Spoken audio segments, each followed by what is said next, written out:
All right, ladies and gentlemen, if I can have your attention, please. My name's Steve Noy and I'm the Dvir-Ovadia Local Area Commander. It's a position that I've been in for about 3 years now.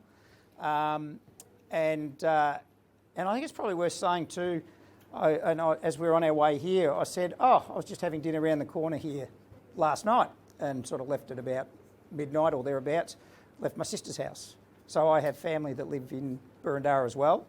I'm an old Carey boy, so I grew up in the area, and so I have a lot of friends that I went to school with that also live in the area. So there's a little bit of personal buy-in, I suppose, if you like, in my role, as well as obviously my professional role as just that of the inspector in charge of all policing activities here in Dvir-Ovadia. I'm also, and I apologise if I have to suddenly run out, but I'm also the duty officer for the eastern half of the state today. So anything major that occurs from here to the Murray River and east, I've got an oversight role in that, and they know I'm here at a meeting, and I've said, unless it's urgent, just leave us alone for the next hour or whatever. But if I do rush out, that's what it'll be for. So, my understanding is, from some conversations I've had with some people and everybody, that there's some real concern in the community at the moment around particularly the aggravated burglaries, what we term aggravated by virtue of the fact that people are at home when somebody breaks in. And understandably, that causes a great deal of concern for anybody. I've, for the last 6 months, actually been doing some upgrading elsewhere, and I came back 3 weeks ago and was pretty horrified when I saw the data on how many ag burgs we'd had. Last year, we had maybe 30 across the year. Last month, we had 30. So, for me, that just absolutely, the alarm bells just went crazy, and I said, what have you done to my patch? I left it. It was the safest, statistically the safest LGA in Victoria, in metropolitan Melbourne. What have you done to it? Understandably, for everyone from the Chief Commissioner down, who also happens, a number of our commissioners happen to live in this area, were saying, come on, Noisy, what are you doing? Fix the problem. I was really pleased that there was already a lot happening, and I'm going to go straight to the really good part of this story, is that in the last week we've arrested over 30 people, or the last 2 weeks over 30 people. There were 2 really active groups. One group was coming up from around Dandenong, down in that southern area. You may have seen on the news, the police dog actually took some big hunks out of some people. That was that group. That group was also involved in hitting the policeman that was run down. Highly aggressive behaviours, high risk behaviours, 3-day ice benders. This sort of thing is what these people were engaged in. So we're in a position that we deployed our Special Operations Group along with our surveillance people. We tracked them to positions, and, in the words of, what's his name, Maximus Aurelius from Gladiator, we unleashed hell, because that's the behaviours that these high-risk behaviours that these people are engaging in, where they're ramming police cars, and I'm not putting my members at risk. So subsequently, that entire group is in jail. So good news. Second part, another group that again were known to us, and we targeted them aggressively as well. And the last of those was picked up on the weekend. Last weekend. their car ran out of fuel, which was really good for us on the freeway. So it made it, well, it was a stolen car, ran out of fuel, and so we collared them and that entire group. So all up, there's somewhere in excess, and then there was a few others just by the by that happened to also be targeting the area at the same time. That we've arrested those people, and all up, it's over 30 people arrested over the last 2 weeks. They were 3 separate police operations involving our people cancelling rest days, cancelling leave in some cases, to ensure that we had appropriate coverage for the residents and the community that we serve. So I've actually been extremely proud of the buy-in of our people to, you know, if you think about it, that's taking your days off, cancelling your holidays to actually help protect other people because you feel a sense of ownership and paternal, maternal instinct over the community that you work in. And I had plenty of volunteers, and in the end we're saying, no, we've got enough.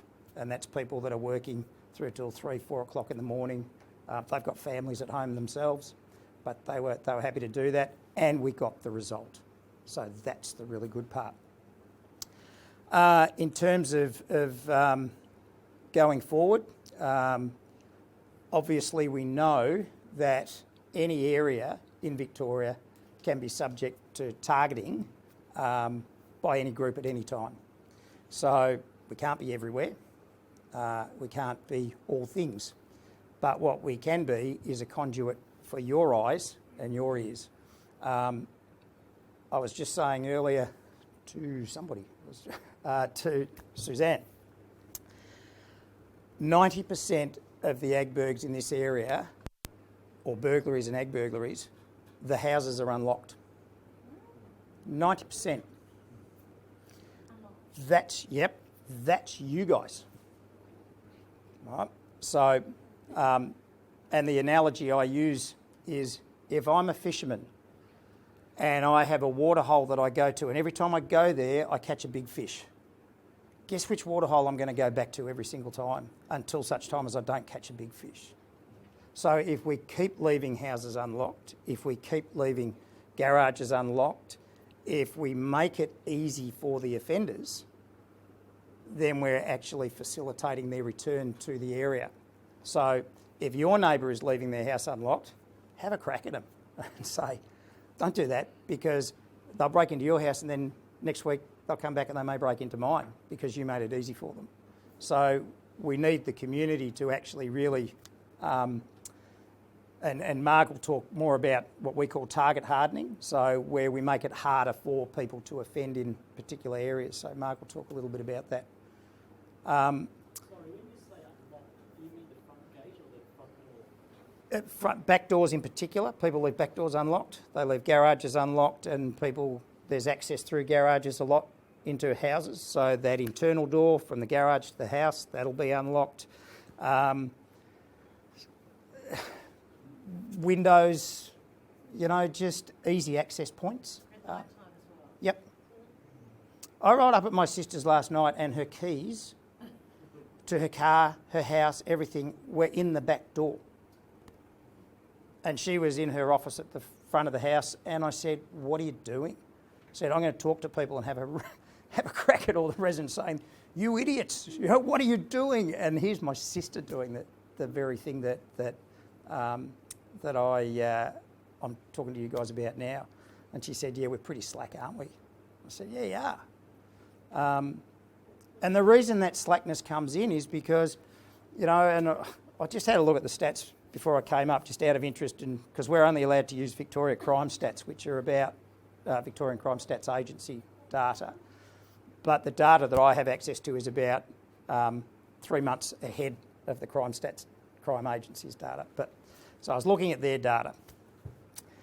And in actual fact, in 2010, I think I wrote this down, in 2010, where was it? The crime rate per 100,000, or the crimes per 100,000 head of population were No, I've lost my own. I've lost my own stuff. But it was, we now have less crime in this area than we had in 2010. So it sort of spiked in between and then it's come right back down. So if you look at it from point of view of offences per 100,000 head of population, we are the second or third lowest, or consistently in the top three lowest or safest local government areas in metropolitan Victoria. I think the figures were in the progress letter this week. Were they? So we've had a little spike in this last month or so with the crimes we've been seeing. So that'll impact just a little bit, but over the course. And if you live over the Yarra, just over there in Yarra, you're 3.5 times more likely to be the victim of a crime. If you live in Stonington, you're 200 or just over 2 times more likely to be the victim of crime. If you live in Melbourne, you're about 5 times more likely to be the victim of a crime. So, and that's, you can't argue with that fact. The other good part about it is that if you then look at those crimes and say, okay, so we're much safer here, but then what's the offence type that's occurring as well? The offences here are property crime. So it's your thefts, your burglaries, those sorts of offences as opposed to assaults, robberies. Monash at the moment are experiencing a lot of robberies around the university and around the hospital. And again, I've got personal buy-in. My wife's works with Monash Health, and so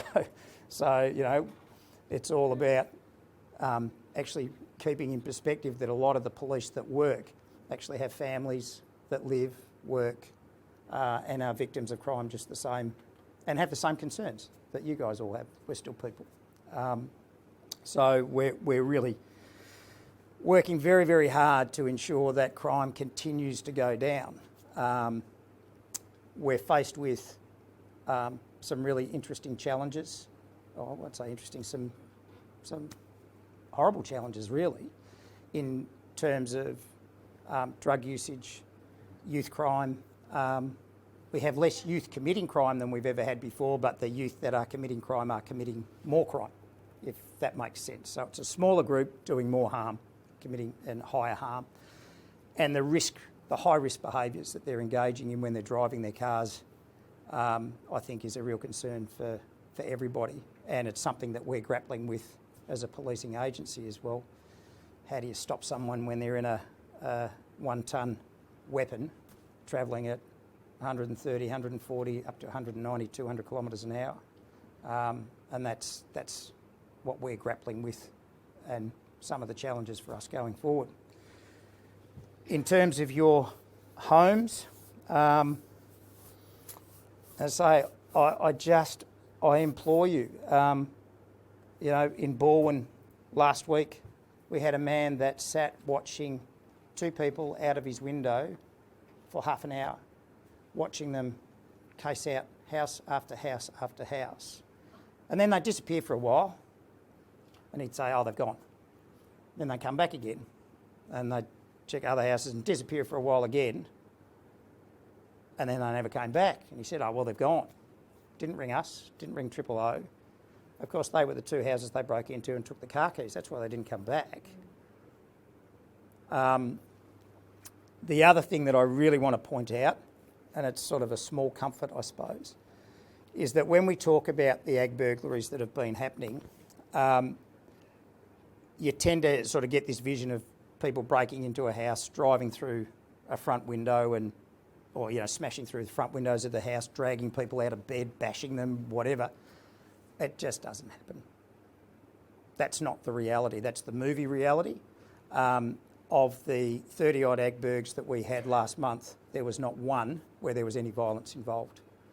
The offenders are breaking in because they want the keys, generally, or any loose change, jewellery, that sort of thing that they can find lying around. If they don't find it, they're out of there, and then they go to the next house. They are just as afraid of a confrontation as we as residents As a police officer, and I've been a policeman for 37 years, I don't want to confront anyone in my home in the middle of the night. Yeah, I'm half asleep. I'm in my gym jams. I'm not set up with equipment and everything for a fight, you know. So that's not what I want, and it's not what any of you want, and it's the last thing that I would suggest that you should do. If you were ever in a position that you had to confront someone in your home, give them what they want. Just give them what they want. If they want car keys, there, go for your life. You know, give them the car keys, give them cash, give them jewellery. You know, that's what insurance policies are for, you know, to cover off on all those things. Human life's far more valuable. You want them to leave. If you see people in the street that you go, this is really odd. I know it's always bad to stereotype and the rest of it, but some people just look out of place sometimes, and you sort of think, that's unusual. You know, that, I don't know, I've never seen that person around here before. I'm not sure, just doesn't feel right. Call us. You know, the worst thing that happens is we pull up, we roll up, we have a chat with them, we find out who they are, they go on their way, but we've got the name then of that person, and if it turns out that there was a couple of houses broken into or cars broken into or whatever, then we've got a starting point. You know, just somewhere for starters, the police have seen the person, and we've got a name, whether that be a correct name or otherwise, an alias, but we've got a starting point. And so that's really important for us. Our clean-up rates are pretty good, and that's because we really, you know, really encourage the members to actually ask questions. If they see people around strange times of night and the rest of it, someone walking down the street at 4 o'clock in the morning, it's not normal, 3 and 4 o'clock in the morning. So prop them, find out who they are, what they're doing there. More often than not, you get some ridiculous answer and you just go, yeah, well, clearly we know what this person was doing. Can we prove anything at the time? Probably not. But again, we've got a starting point. We've got someone that we can then focus our surveillance and different things on. I'm just trying to think what else was sent to me in the email about the questions that people had. One thing I want to address, and I think is really important before I'll take some questions, is I'm really concerned about a suggestion that I'm hearing that people set up some sort of patrol, residence patrol. It's so fraught with danger. For starters, we are trained. Look at what Marg's wearing, all right? Have you guys got that? So keep that in perspective. If you're patrolling and you're wanting to actually intercept these people, for starters, what's your power to do that? Legally, we've got a power. We can intercept people that are driving. We can demand people's names and address.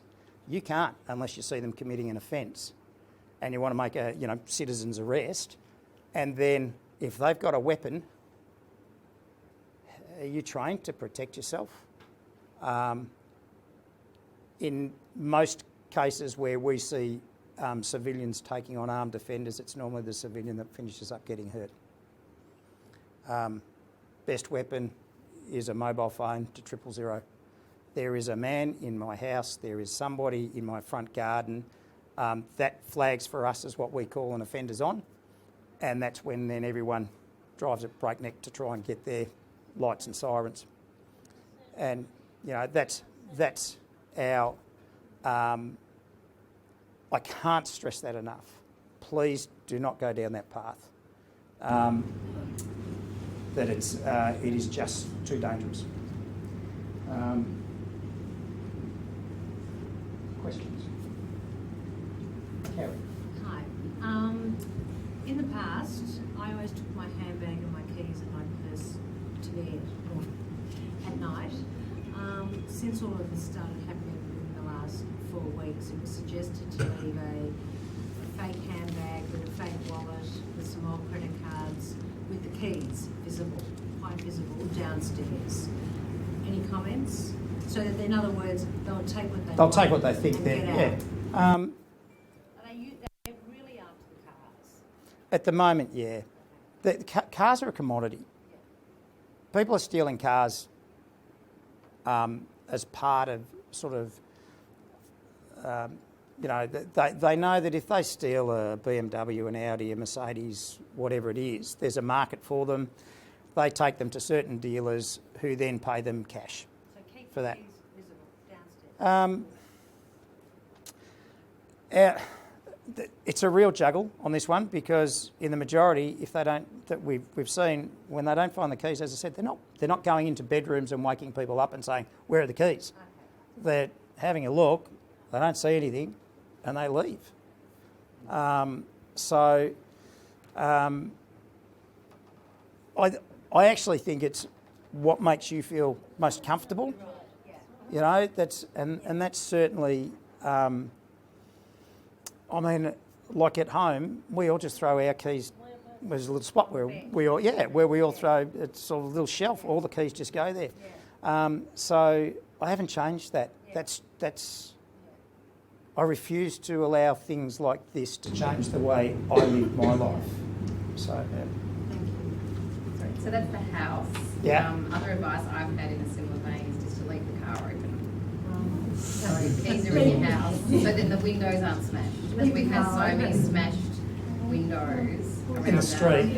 in our street. Yeah. So I often get into my car and it smells of alcohol or marijuana, sometimes in the morning, and I haven't reported that. But So someone's windows sleeping aren't in it smashed, during so the night yes, or something? Exactly, someone's making themselves Yeah. quite comfortable. So nothing's in the car to be stolen, and they're open. So I don't know what your feedback would be on that. As I say, I just feel the easier we make it for people, then the more likely they are to come back.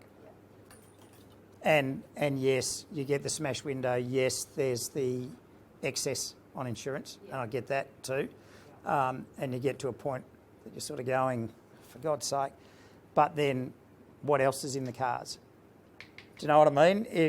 Because people say, oh, the window was smashed and the rest of it, but you go, yeah, and there was a sports bag on the back seat of the car, or something else that's clearly of value in the car, which says smash this window, go to this car, as opposed to that one or that one or that one. So every time you remove a motivational force, you're reducing potentially the chance that your vehicle, your house, is going to be targeted. And the times that it has smelled of alcohol is when I've accidentally left it open. So it's not me leaving it open on purpose, but yeah, definitely. I never ever leave my car unlocked. Yeah, it was only once or twice. Learned my lesson. Got an air freshener. Just two questions. What about, a lot of people leave their mail in their mailbox. Yeah. And we've seen people looking in the rubbish bins on, say, Sunday night, looking for information, letters, correspondence. What do you do about that? And the other question is, what about doggy doors access? I mean, my wife tells me to lock it at night. I'm thinking, who's going to get through there? Little 13-year-old kids, 12, 13-year-old kids. I mean, it depends how big your doggy door is, but little people get through surprisingly small spaces. So, I mean, even doggy doors, that's something that I'd suggest that most of them have a sort of a locking mechanism on them. So, again, it's if you've got a dog, you're unlikely or you're less likely to be targeted. Dogs are actually a really good deterrent because people hear a dog barking. I mean, you know it's a little dog by the sound of the bark, or you know it's a big dog. But big dogs often lick you to death, and little dogs nip at your heels. So but it's a gamble then for the crook as to whether or not they want to take on that dog. And if there's a dog in that house, why take the risk? Go to the next one. Your other question, mail. Theft of mail is actually a real problem and has been like for decades because now credit cards come in the mail, identity theft, so people are looking for things That's sort of a whole different type of offending though. So, you know, that's when you see those people, that's where we're saying, give us a call, because we actually know a lot of these people. I mean, the good part is about identity theft is that when people go to use stolen credit cards and that sort of thing, it's normally at places that have surveillance cameras set up. You know, your shops and the rest of it, nearly all of them have surveillance cameras. So straight away, as soon as they've used it, we've got their face. You know who they are. Lots of hands. Well, can I just make the point of talking about identity theft? First of all, let me say that I appraise the setting up of the app that we're using, WhatsApp, but unfortunately it also has a weakness, and that is I now have 157 telephone numbers for everybody on that group. Now all it needs is for one phone to get stolen, and that person has got 157 telephone numbers, which is a good starting point if you want to go for identity theft or anything else. Now, it's just a weakness, if you like, of that particular app. The other thing is, I also run a business, and quite frankly, I do not want 157 or whatever text hitting my phone during the day, which is what happens, because if you send a text to one person in that group, everybody gets it, and that is the weakness of the system. If we're going to continue with the app, and I praise the use of it, if we're going to continue with the app, I think we have to set up a separate app for people who just want to correspond with each other. Well, that's for you guys. Yeah, no, I appreciate that. Because I got asked if I wanted to be part of that. I got asked if I wanted to be part of that app, and for that very reason, I said no way. I get so much that comes into my phone now, I can't. Yeah. Anyone loses a phone, you leave your phone where you leave your keys or whatever, so that gets nicked, and that's it. You've lost 157 telephone numbers that somebody else has access to. Yeah. Yeah. Joyce, you. Yeah. What do you want us to do when neighbours' house alarms go off? Call us. I have, and the response is, no, we don't respond to that because house alarms go off all the time. Well, so is that Triple O or Camberwell? I'll take that one up because that's not a response that I'm prepared to accept from our people. So Triple O is the best number. Just ring Triple O. It's quicker. It goes to D24 who dispatch the police, as opposed to if it goes to the local police station when you ring, then they've got to actually ring D24 to then get the unit dispatched. So you're actually taking out the middleman. When you ring we'd say only ring the police station if it's a non-urgent, anything urgent, just go straight to Triple O. Someone had a hand up. Really quickly, Yeah. The guys you've arrested, were they just thugs or were they stealing on order? Were they a business? There's two separate groups. One group who we know all the players. We are constantly dealing with them. We put them into juvenile detention. They come out. We put them back in again.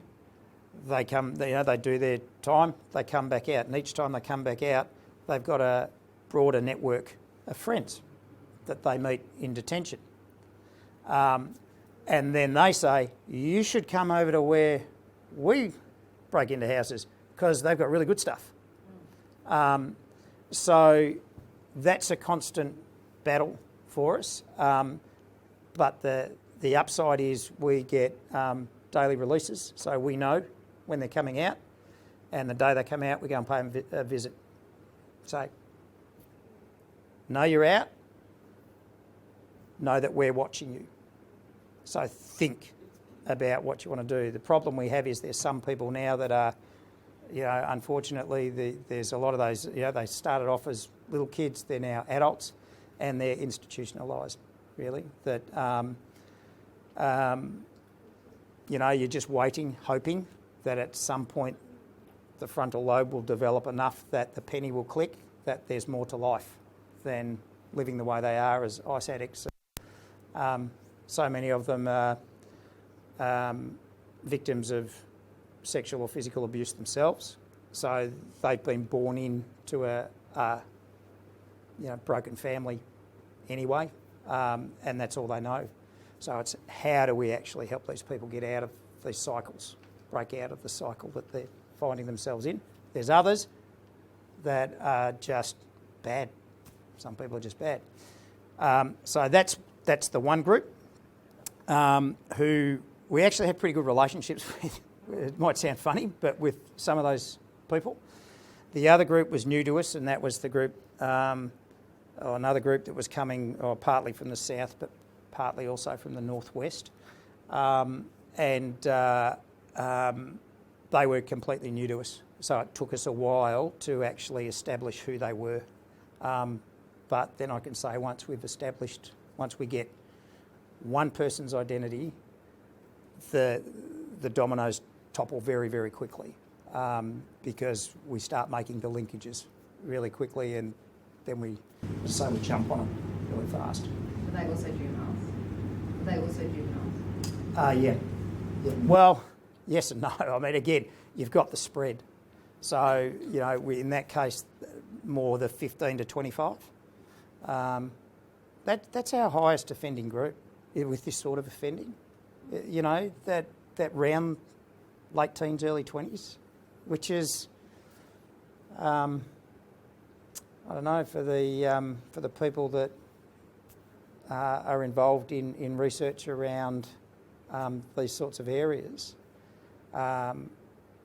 It's a really interesting as to why. Why is it that these are the groups that are causing us the most harm at the moment? On the 30 that you said have been caught recently, do you know which streets or areas, which houses they've been into? Or? Yep. So what we've got, and perhaps I should have explained this too. So what happened when this was all started, when we started seeing this increase? We've got what we call the Eastern Region Crime Squad, which is some of the best workers from the criminal investigation branches across the Eastern region that we bring together to then target, to create a bit more agility for us, rather than just having, here's the police in Boroondara, here's the police in Whitehorse, here's the police in Monash. We try and get teams that we can then just swing on. And so we just swung a team of detectives. We swung what we call our tasked operations team, which is, again, a whole heap of people from the uniform areas that are led by, 3 teams, led by sergeant and 4 troops, that we just said, right, you're just swinging over to Boroondara and Monash for the robberies and aggravated burglaries that we'd seen. And then we have our own vehicle crime team that we actually threw a couple of extra members at, because the vehicle crime and the burglaries are intrinsically linked together. So, they're breaking into the houses to get the cars. So you want your vehicle crime experts involved in that, because they know who's fencing the cars, where, they know the players, and it was them that actually identified a lot of the linkages, because they knew they'd just see a piece of CCTV footage and go, that's Fred Nurk. So great. So then we get surveillance on Fred Nurk, we see who he meets up with, and as I say, the dominoes start to fall very, very quickly. So the detectives now, unfortunately, have got a lot of paperwork to do with those 30-odd arrests. So they will be going through now and trying to catch up with the residents of the houses that have been broken into, that we know, to get statements off them, so statements of ownership and lack of permission, all that sort of stuff. So that will now take potentially a month for them to just go through and catch up with all of that paperwork. Actually, the only reason they wouldn't, though, I should say, is if the offender just says, look, I put my hand up, I plead guilty to everything. And then we'd say, well, that saves us a fair bit of paperwork, so you beauty, but you should still be notified. 2 questions. One is, in regards to people looking through letterboxes and so on, I have footage of a guy from 4:45 in the morning looking through our letterbox. Didn't get anything because there was nothing in there. Do I go to the local station and report it and give him a copy of the Yep, footage? because he mightn't have got anything from yours, No, but he might have. but may have got something from someone else's. So any sort of footage, yeah, we're I mean, you've got clear images of this guy's Yep. face, basically. The other thing is, we had 3 cars done within 8 days Yeah. on the street. There was no broken windows. They literally drive up, pause for a couple of seconds, get out of the car and open the cars and then do what they like. I don't know how they're getting into the cars are locked. So there must be some sort of device, some sort of decoding thing. Do you have a recommendation on what we do about that? we're actually working with a lot of the vehicle industry because we see this technology is wonderful. It makes life very easy for us, but it also creates opportunities if someone else is more tech savvy than the vehicle manufacturers themselves. And so we know that there are some transponders and things that people can sit there with a laptop in exactly what you're saying, that will then unlock the car. The interesting part would be, had those cars been subject to or been broken into previously, where they get because by getting the VIN numbers and stuff of the cars, so they go to the logbooks. So often you'll find logbooks are stolen and nothing else, and then the car will be stolen later. Because yeah. So it's whether or not, and sometimes that you go, well, they did something in the car, we don't know what they did, and it's that they've got the numbers out of the logbooks. I mean, I won't say which brand, but one of the cars used to actually keep valet keys in the logbooks. A valet key is so when you when you park your car at a hotel or whatever, they just go and pull that out and they can drive it, which is great. And particularly in Europe, where vehicle theft is much, much lower than it is in Australia. And that's the other issue that we have with European manufacturers, is that they say it's not a problem for us in Europe. We go, well, it's a problem in Australia, and they go, well, then that's your problem, because the greater market is in Europe. So that's a constant battle for us as to how can we influence design changes in the automotive industry, which, as everyone knows, that's big business. And little old Australia says, can you change it? And they just sort of go, well, why? Why would you? That's going to cost us a lot of money. My name's Margaret Bonnet, and I'm the Community Liaison Officer or Crime Prevention Officer at Dvir-Ovadia Police Station, along with another girl, Elle Sinclair. But I do a bit of that, and I also do the van, watch house, normal shifts. I was actually on night shift 3 weeks ago. We do 7 nights of night shift. So I was on that night shift 3 weeks ago, and all the CI, all the detective members all jumped on board that night shift. So normally we have 2 vans and a sergeant, plus Camberwell have a van, and watch housekeepers, and then 5 detectives. Because of the crime in the area, 5 detectives got on that night shift as well. So we really do care about what happens and really try to nip things in the bud, do it as quickly as we can. So that was awesome, it was like a day shift. It was really busy at the station. There was lots of people on and everyone driving around. We were really just driving around with each other because not too much happened on the night shift, luckily. We were just driving around, running into each other. We'd see a car and we'd run into each other because there was not many other cars around, which was really good. I'm going to tell you probably some of the questions you've already asked the boss. We've literally just hot off the press, we've got these new updated residential information kits, which just stick on the fridge, thanks to Dvir-Ovadia Council. They've printed them up for us to hand out, and they just list all the basic things about property damage, neighbourhood disputes, personal safety, car theft, burglaries. So there's plenty for everyone to take one of those, for they're just little tips and tricks for those things. I've got little fridge magnets for the new police assistance line. Has everyone heard of the new police assistance line? So rather than having to call the station, if you're not sure who to call, if you don't need police immediately, like an offender's not breaking into your house, anytime you need the van or police immediately, it's 000.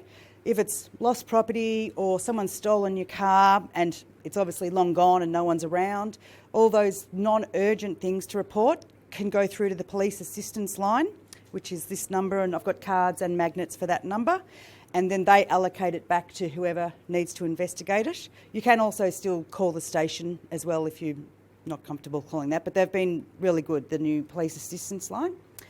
I've got the little black book of scams that I get from Consumer Affairs, and everybody loves these because it just lists all the latest scams that are going around, what's happening and what to do about it. And they have their website listed there at the ACCC, and they are always updating it with the latest scams, whether they're dating scams, car, eBay, Gumtree scams. So they're good, those little black books of scams. What I was going to just quickly say to you, does everybody know the difference between an aggravated burglary and a burglary? Some. I'll just quickly say for those that don't. An aggravated burglary is when someone breaks into your house and you are home, and that they are reckless to the fact of whether you are home or not. So if it's the middle of the night and there's a light on, there's a car in the driveway, they should reasonably assume that someone's home, and that's an aggravated burglary. So that's how they get classified. And if no one is home at the time and someone breaks into your house, that's just a burglary. It's not just as in it's not important, but it's a burglary. So, and the degree of aggravated burglaries are, we had one the other night where someone broke into a house and fell asleep on the couch. A drunk fell asleep on her couch. So the ladies got up and said, "What are you doing here?" And felt sorry for him, made him a cup of coffee, had a chat. That is an aggravated burglary because he has broken into her house, as well as of breaking into a house, as in smashing the front door down, I'm coming in, everyone's home. That's an aggravated burglary also. So there are degrees of aggravated burglary, and burglary is when there's no one been at home, no one's been assaulted or anything like that. So when you hear an ag burg, it's those things and a normal burg. So as the boss said, we're usually really good for aggravated burglaries, and it was really spiked out of control. And so that's what we hear on the news, and it's never good news on the news. So you hear about these home invasions and aggravated burglaries, and we all get a bit panicky, which is understandable because that's all we're hearing that's happening around the place. But the chance of you actually being a victim are really low. And as the boss said, in Dvir-Ovadia, over 90% of the cases were through an unlocked window or door. So just by locking your windows and doors, you're going to be in the bottom 10% of people that are likely to be a victim. Little things that I do now, another way they were getting into was remotes in cars. So like I used to keep my remote in my car. I don't anymore. I keep it on my key ring. So should I be parked at the shops or anywhere else or wherever, or if I'm parked out the front of my house, they're often breaking into cars. There's the remote. There I go. Garage door's up. Who locks the door between the garage and into the house? No one. And they're into the house. That's how a lot of entry was gained into houses. So good idea just to have that remote somewhere else. When the car is stolen as well, or even just plates from cars, we have a lot of theft of number plates. And particularly when petrol prices are high, people decide, well, I don't really want to pay for petrol. So they'll go and steal number plates from a car and they'll put it on their car. They'll drive in, fill up with petrol, off they go. They've probably got a few sets of plates that they'll rotate around. The after effect for you is a complete pain in the neck because you have to go to Vic Roads. You start getting all the fines from CityLink, CityLink, parking fines. They all start coming to you and it's a nightmare to sort it out. So we've got a few things for that. I've actually brought down, we have the one-way screws for the number plates. So you can put them on your number plates. Once they're on, you can't unscrew them. You need to have a special tool that each police station has if you need to take them off. It's really about you making yourself less of a target than the person either side of you. Same with your house, same with your car. So we do have the one-way screws, locking the house. We do suggest sensor lights are good.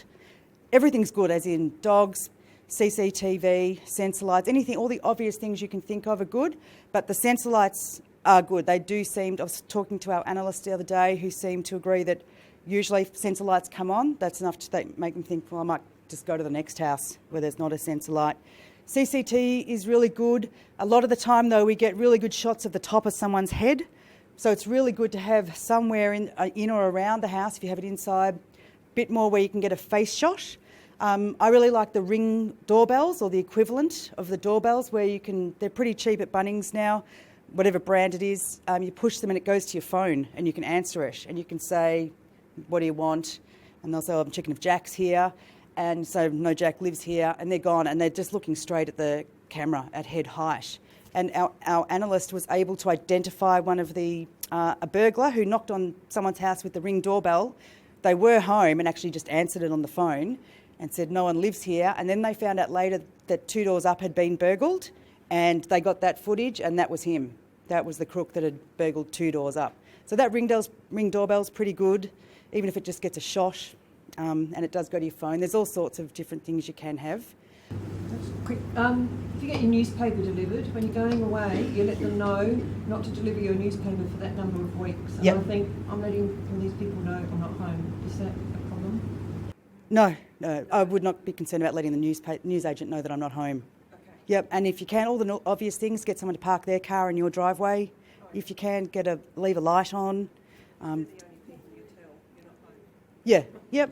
We also have, if you are going away, there's what's the register called, boss? An absence from home residence form that we have, which is just online. So you can actually lodge that online, that you're away from your house for the month of January. If anything happens, please contact this person, or we're contactable on this number. And we keep that at the station so that if anything does happen in that period, we can't seem to find anyone, we can check that absence from home form and say, oh, all right, they're over in Italy having a good time, we can contact the son or whatever happens. That's a lot. Because we do have a lot of empty homes in Boroondara at various times. There's a lot of empty homes.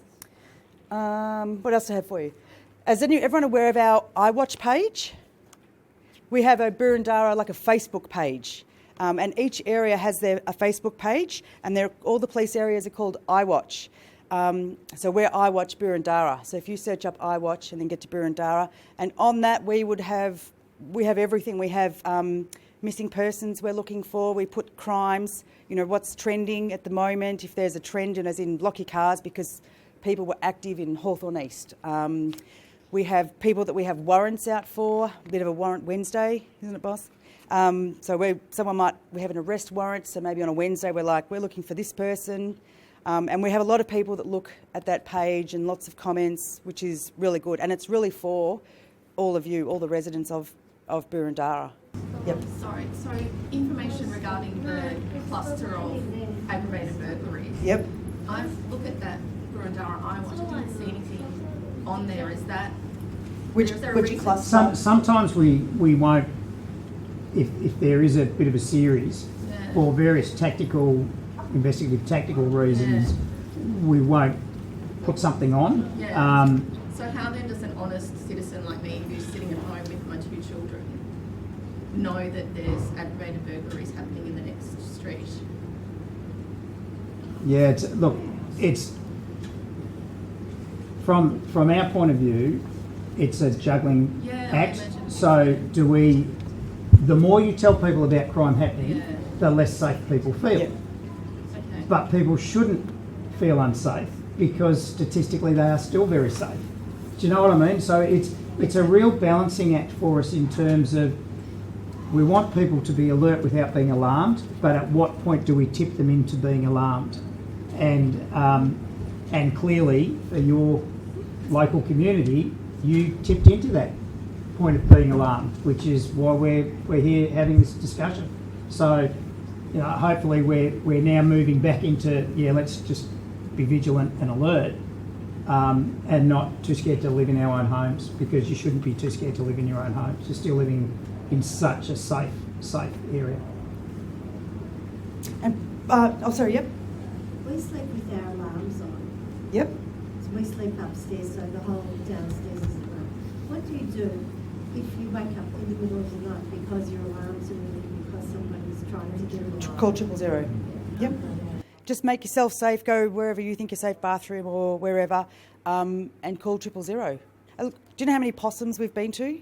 Where people call up and there's someone in my roof all the time. Every few months we have a possum. So we race around there because that comes across, as the boss said, Hotberg. So we're all like, Hotberg, let's go. And we all get there and it's a possum in the roof. We're happy to go to that and it's a possum. If it's a false alarm, fantastic. If in doubt. And most offenders, when an alarm goes off, They'll run. they scarper. We've got a laneway at the back of our house. Pardon? We've got a laneway at the back of our house. Has there been any incidents of people jumping the fence? Yep. Yeah, it is. You need to check the access to your property from all angles. And if you think, I can get over that fence, well, so can they. That's how I look at my house. I think I've got a gate that I could probably jump over, and if I can jump over it, anyone can jump over it. So that's how I look at the property. And so maybe some trellis, padlock on the gate, whatever it is, even if they do get in, because if someone wants to get in, they're going to get in. We can't stop everything. And you just make it as difficult as you can, maybe to get out. I usually deadlock my wire door when I leave, so if they're in, they've got to go back out a window or however they came in, just to annoy them.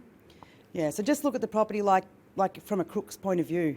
How would I get in? What was the easiest way? When I do a lap of this house, how would I get in? And you just start tightening from there. Yes? And these blokes who have been more recent in our area, are they armed when they break in? So normally people don't walk around with guns and that sort of stuff. The majority of people that we would arrest, probably there's more people carrying knives now than there has been in the past, but I don't think I'm telling people anything that they wouldn't already know, that we're seeing younger people carrying knives more often. A lot of them are carrying screwdrivers or other sort of implements that help them actually break into properties. And yes, there is the odd occasion that someone will be carrying a firearm. But that's rare. The firearms is actually really rare. And that's when we certainly escalate to if we're aware that there may be a firearm in play with a particular group, then it's all pull out all stops and we need to shut down this group as quickly as we can. I should say too, my philosophy and the philosophy of my bosses and their bosses is that we would rather disrupt these groups than actually catch them after they've committed the burgs. We would rather, if we know, and what I say, and Marg will have heard me harp on about this over and over again, if we know someone has committed one crime, if we get a positive fingerprint, DNA, ID from from CCTV or whatever, as soon as we know, go and pick them up, target them, let them know that we're watching them, disrupt their activities, because that's the best way. I mean, prevention is better than detection for us. We want to stop crime, not catch them after they do it. So if then a gun comes into play, or we know that someone's running around with a knife or something else, the stakes just keep going up higher and higher. So our response is then higher, and more urgent. Not that, you shouldn't be urgent just all the time, but you know what I mean? That's why we got the Special Operations Group with this last group, because they were carrying weapons and their behaviours were so high risk, so dangerous, where they're actually running down police. So that's when it's, no, we need to stop these people, and we need to stop them now with whatever it takes, because the risk to the community is escalating to a point that it is absolutely beyond even remotely acceptable. So be really comfortable in that knowledge that, if it starts to escalate, so do we, and timelines go from here to here to here to here. To get them now, just go and pick them up, drag them in. Don't care what for, just drag them in to let them know we're looking at them. And that can sometimes just be enough to curb the behaviours. So this group is looking at appointing a security company to patrol the area at night. Do you have any comment about the effectiveness or the necessity? Do you patrol the area at all? What are your thoughts? We do, and since we locked up all those people, there has not been one ag berg in Dvir-Ovadia. So there you go. And you would have seen me on the night shift after those. I don't know if you looked at your cameras, but I was going along practically every street around here, at least every second night when I was on the night shift. So it's huge. So we but I have- came around here specifically because we'd had all the aggravated burglaries. Didn't bring our heat maps, but we have maps of Dvir-Ovadia, and we call them our heat maps, and then we have heat map times and days of the week and all sorts of things. So we can look at the propensity of, or the number of offences that occur in a given area at a given time of the week, time of the day or night, and the rest of it, and we target patrol based on that. So if we're seeing a particular area is being subjected to more offending, a higher rate of offending than normal, then each one of the divisional vans or any mobile unit, our specialist units, are all then tasked to this area to specifically be here between these times and that sort of stuff, other than an emergency takes them out to other areas. And then that's on the tasking sheets, and at the end of the shifts, we match off, from the section sergeant then looks at, well, you were tasked to do this and you didn't actually achieve any of your tasks today, why not? So they're held accountable for that task. We don't just drive around aimlessly. We actually, our time is so precious that we need to actually see what's happening, where it's happening and when it's happening, and target exactly that. It's been great to have you guys here today, just fantastic. And in terms of a car, in terms of cameras, in terms of street patrols, I'm hearing you say it's back to normal, guys. Unless you get targeted again. Yeah. But it's back to normal, so, just... That's exactly what I'm saying to you. We had a month for the ages. Hadn't happened before. Can't say it's not going to happen again, but we're back to status quo, if that makes sense. Albeit, we're still, my first question when I arrived back from, doing work elsewhere, when I arrived back three weeks ago, was what are we doing about community reassurance? So I'm comfortable that in terms of investigation and the rest of it, but that's part of it. The next part is this. What are we doing to reassure you that we're doing something? And that was perhaps the missing piece at that point as well, that we weren't keeping you informed as to what was going on. Because, I got told, someone's not even living in their home at the moment because their husband's away overseas and they're not feeling comfortable living in a home. And I said, well, that's appalling. That is appalling. We need to do something about that. No one should ever feel they can't be safe in their own home. So what are we doing?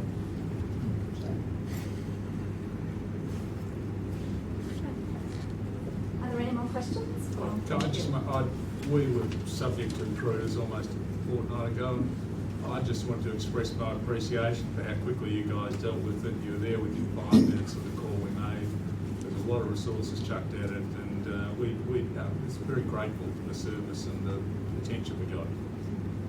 And I didn't plan him in the crowd. No, you fixed me up outside. No, I was very grateful. I was going to ask actually, who's been the victim of a aggravated burglary? A few here. And what about the a burglary?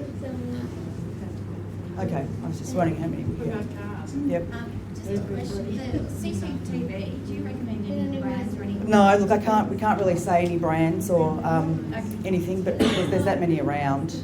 We just do, try and get the good quality at night, and at that good height with at least 1 or 2 cameras would get the good picture is always handy. Can you just comment, I was told on a restaurant to validate this, that a high-risk break-in time is 8 to 9 a.m. and 3 to 4 p.m, so school pick-up and drop-off. Is that the case in this area? Because I had a friend in Richmond who got robbed, and that's what they were told, but I just wanted to see if that matched together. That's the times. So that's Monday, Tuesday, Wednesday, Thursday, Friday, Saturday, Sunday. and it printed up funny. That's 7 a.m. and that's 5 a.m. So there's your 8 till 9, and the only time is a Saturday morning, but that'll spike high with the data simply because that's a lot of people coming in to their shops or businesses on Saturday morning and finding that they've been broken into. So that's not just residential, that's across No, that's the whole of that. the- Well, this is burglaries, so all burgs. Right. So high times, Tuesday, Wednesday night. Believe it or not, overnight. You go, and this does my head in with this stuff. I go, what the hell happens on Tuesday, Wednesday nights that people go, I'm going to go out and break into a house tonight. You know, like it just. And then again, the Friday, Saturday, Sunday nights. I kind of get that. You know, I understand why that's traditionally. As long as I say, I've been in 37 years, and burgs were always more burgs Thursday, Friday, Saturday nights than ever, no matter where I've worked. But it's the Wednesday night. So again, Is it when the rubbish bins are taken out or something? different nights, different sort of council wards would be different night that rubbish bins are done. Depends what the weather is.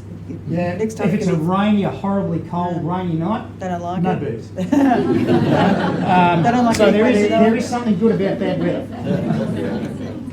But the Easter, long Easter break, the Christmas, New Year break. Christmas, New Year. As people have said, you could almost let a shot off down Burke Road over Christmas because everyone's down at Blairgowrie and the rest of it. So we don't see a spike statistically during the main holiday days because there's no one to report it. It's when people come home from the holidays that we then, towards the end of January, we tend to see a bit of a spike. So my instructions to all my managers is, doesn't mean it's not happening just because it's not being reported. It means it's not being reported because people aren't there. So again, the people that are staying around the area, we say be really vigilant about who's around. And if you know someone's away, and then all of a sudden you see their side gates open, why is their side gate open? If they're not there and they didn't open it, who did? So maybe it's worth a call to us to just go and investigate. We'll do a walk around the house and find a smashed window, then we chase down the owners. I was just going to say one more thing too. With the burglaries, when just the normal burglaries, the first place they will go is to the master bedroom, to the bedside tables, and to the walk-in wardrobes and the en-suites, because that's where everyone keeps all their jewellery and cash. So don't put your stuff there, hide it somewhere else, not in the freezer, because they look there now. Everyone hid it in the freezer for a while. But don't do it in the bedside tables, en-suite, walk-in robe. Do it, because that's the first place they go and ransack looking for any valuables. They go in with metal detectors, I've heard they do. I've never heard that. Oh. Have you heard that, boss? No. No. It's the first time I've ever heard that. It sort of makes sense, but no, they don't. No. That'd That'd be new. I've got a friend that posts on Facebook every weekend because he's out finding pennies and things. Don't come into your house with your drawers.